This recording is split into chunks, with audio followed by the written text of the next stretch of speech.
Good afternoon, Bhargav. It's Friday, August 25th. Here's the heads up brief for today. For the Southeast Asia production, we covered 24 issues. In North Asia, we covered seven. And for Australasia and the Pacific, we also covered seven. In South Asia, we covered 18 issues, plus the major issues in Europe, Middle East, and Africa. Hello there. Thank you. Hope you had a very good business trip to Southeast Asia. Can we please move on to the major issues today? Great. So in Thailand, the Secretary General of the Pheu Thai Party said that the formation of a new cabinet will be completed by next week.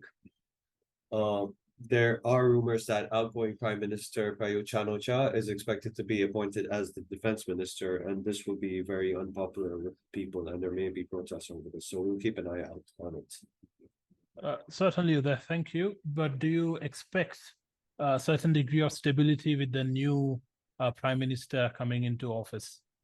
Not at the moment. There's still a lot of horse trading. We need to see the formation of government and how the public receives it also. All right. Thank you.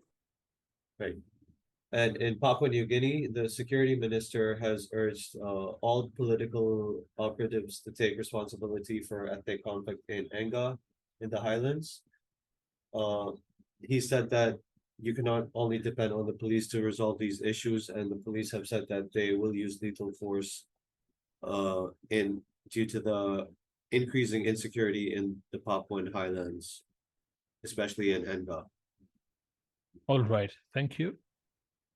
In South Asia, Bangladeshi authorities have recorded a sharp increase in criminality in Rohingya camps in Cox's Bazar. These crimes include drug-related crimes, murder, arms smuggling, gunfights, sexual violence, sabotage, kidnappings, and others. All right. Thank you.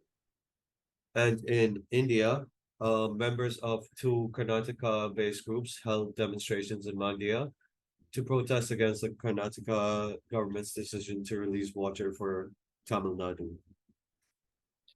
Yes, the unfortunate component of this is that they are likely to affect the major highways connecting the two states, that is Karnataka and Tamil Nadu, and the border areas are highly industrialized. Some of the biggest names in their respective sectors, such as engineering and automotive sector, have set up factories along the border, or if not very close to the border. The protests in themselves are highly politicized. Every time there is a decrease in rainfall and there is a dearth for water, release of water from the dams across the state lines will create big news, especially in Karnataka and Tamil Nadu, which have had historical rivalries in this regard. Uday will have to keep a close eye on how these protests evolve. These can turn violent at very short notice. Right, we'll keep an eye out on it. And in Europe, some Wagner groups are blaming Russian President Vladimir Putin for the death of the Wagner chief and founder in an air accident. All right. So we'll have to closely monitor this because such movements in Russia are not uncommon. And we need to wait for an absolute confirmation that he was among the dead in the plane crash. Of course, so such a movement by the Russian president was expected much earlier, soon after the uprising. Right. And lastly, in Niger, the military regime ratified orders that permit the Burkinabe and Malian forces to intervene in case of a military intervention by ECOWAS. ECOWAS is still saying that it will militarily intervene to restore civilian leadership.